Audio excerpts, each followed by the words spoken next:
Ulangan pasal 9 ayat 1-6. Orang Israel diperingatkan supaya jangan membanggakan jasanya. Dengarlah hai orang Israel, engkau akan menyeberangi sungai Yordan pada hari ini untuk memasuki serta menduduki daerah bangsa-bangsa yang lebih besar dan lebih kuat daripadamu, yakni kota-kota besar yang kubu-kubunya sampai ke langit.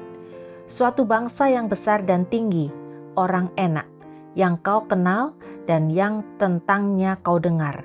Orang berkata, siapakah yang dapat bertahan menghadapi orang Enak?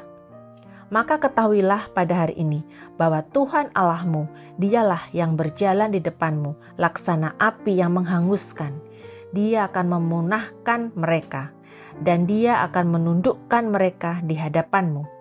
Demikianlah, engkau akan menghalau dan membinasakan mereka dengan segera, seperti yang dijanjikan kepadamu oleh Tuhan. Janganlah engkau berkata dalam hatimu, apabila Tuhan Allahmu telah mengusir mereka dari hadapanmu. Karena jasa-jasakulah Tuhan membawa aku masuk menduduki negeri ini. Padahal karena kefasikan bangsa-bangsa itulah Tuhan menghalau mereka dari hadapanmu. Bukan karena jasa-jasamu atau karena kebenaran hatimu, engkau masuk menduduki negeri mereka. Tetapi karena kefasikan bangsa-bangsa itulah Tuhan Allahmu menghalau mereka dari hadapanmu. Dan supaya Tuhan menepati janji yang diikrarkannya dengan sumpah kepada nenek moyangmu, yakni Abraham, Ishak, dan Yakub. Jadi ketahuilah bahwa bukan karena jasa-jasamu Tuhan Allahmu memberikan kepadamu negeri yang baik itu untuk diduduki. Sesungguhnya engkau bangsa yang tegar tengkuk. Ayat 7-29.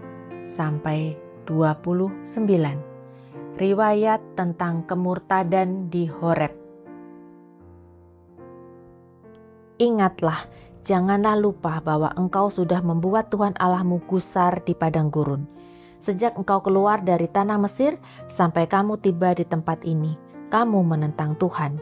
Di Horeb kamu sudah membuat Tuhan gusar, bahkan Tuhan begitu murka kepadamu hingga ia mau memunahkan kamu. Setelah aku mendaki gunung untuk menerima loh-loh batu, loh-loh perjanjian yang diikat Tuhan dengan kamu, maka aku tinggal 40 hari 40 malam lamanya di gunung itu. Roti tidak kumakan dan air tidak kuminum. Tuhan memberikan kepadaku kedua loh batu yang ditulisi jari Allah, di mana ada segala firman yang diucapkan Tuhan kepadamu di gunung itu dari tengah-tengah api pada hari perkumpulan. Sesudah lewat 40 hari 40 malam itu, maka Tuhan memberikan kepadaku kedua loh batu, loh-loh perjanjian itu. Lalu berfirmanlah Tuhan kepadaku, bangunlah, turunlah dengan segera dari sini, sebab bangsamu yang kau bawa keluar dari Mesir telah berlaku busuk. Mereka segera menyimpang dari jalan yang kuperintahkan kepada mereka. Mereka telah membuat patung tuangan. Lagi Tuhan berfirman kepadaku, telah kulihat bangsa ini dan sesungguhnya mereka adalah bangsa yang tegar tengkuk. Biarkanlah aku, maka aku akan memunahkan mereka dan menghapuskan nama mereka dari kolong langit. Tetapi daripadamu akan kubuat suatu bangsa yang lebih berkuasa dan lebih banyak daripada bangsa ini. Setelah itu berpalinglah aku, lalu turun dari gunung yang sedang menyala itu dengan kedua loh perjanjian di kedua tanganku. Lalu aku menyaksikan bahwa sesungguhnya kamu telah berbuat dosa terhadap Tuhan Allahmu. Kamu telah membuat suatu anak lembu tuangan. Kamu telah segera menyimpang dari jalan yang diperintahkan Tuhan kepadamu. Maka kupeganglah kuat-kuat kedua loh itu, kulemparkan dari kedua tanganku, kupecahkan di depan matamu. Sesudah itu aku sujud di hadapan Tuhan 40 hari 40 malam lamanya. Seperti yang pertama kali roti tidak kumakan dan air tidak kuminum, karena segala dosa yang telah kamu perbuat, yakni kamu melakukan apa yang jahat di mata Tuhan, sehingga kamu menimbulkan sakit hatinya. Sebab aku gentar karena murka dan kepanasan amarah yang ditimpakan Tuhan kepadamu, sampai ia mau memunahkan kamu. Tetapi sekali ini pun Tuhan mendengarkan aku. Juga kepada Harun Tuhan begitu murka hingga ia mau membinasakannya. Maka pada waktu itu aku berdoa untuk Harun juga.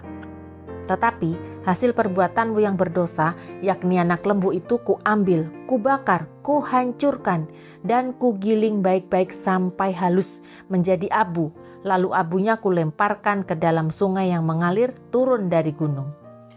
Juga di Tabera, di Masa, dan di Kibrot Ta'awa, kamu selalu membuat Tuhan gusar. Dan ketika Tuhan menyuruh kamu pergi dari Kades Barnea dengan berfirman, majulah dan dudukilah negeri yang kuberikan kepadamu itu, maka kamu menentang titah Tuhan Allahmu. Kamu tidak percaya kepadanya dan tidak mendengarkan suaranya. Bahkan kamu menentang Tuhan sejak aku mengenal kamu. Maka aku sujud di hadapan Tuhan 40 hari 40 malam lamanya. Aku sujud karena Tuhan telah berfirman akan memunahkan kamu. Dan aku berdoa kepada Tuhan, kataku, ya Tuhan Allah, janganlah musnahkan umat milikmu sendiri, yang kau tebus dengan kebesaranmu, dan yang kau bawa keluar dari Mesir dengan tangan yang kuat. Ingatlah kepada hamba-hambamu, kepada Abraham, Ishak, dan Yakub. Janganlah perhatikan ketegaran bangsa ini, ataupun kefasikannya dan dosanya, supaya negeri dari mana engkau membawa kami keluar, jangan berkata, sebab Tuhan tidak dapat membawa mereka masuk ke negeri yang dijanjikannya kepada mereka, dan sebab bencinya kepada mereka, maka ia membawa mereka keluar untuk membunuh mereka di padang gurun. Bukankah mereka itu umat milikmu sendiri, yang kau bawa keluar dengan kekuatanmu yang besar dan dengan lenganmu yang teracung?